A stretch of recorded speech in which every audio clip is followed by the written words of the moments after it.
I just finished this vintage Karl Griesbaum singing birdcage. It's a very fancy case. You can see it has stone cabochons around the bottom. Wonderful cosmetic condition. Foliage, the berries, the black forest mushroom, the original yellow bird. This has been fully serviced, so it works exactly as it should.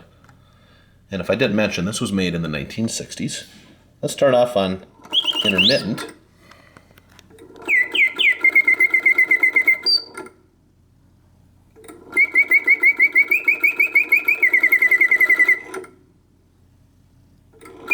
Nice pause.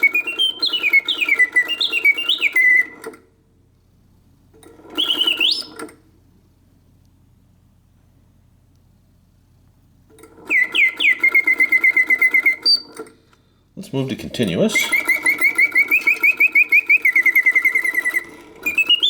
the bird opens and closes, her beak synchronized to the bird song, strong singer. The tail also flaps, and she rotates her head. All singing bird cages have three modes. Pause, sometimes called intermittent. Let me turn this off here. Continuous and off. And if the pause feature does not work, that means there's an issue with the mechanical movement inside. And this one works as it should. So in summary, a vintage Karl Griesbaum singing birdcage crafted in the 1960s. Take care.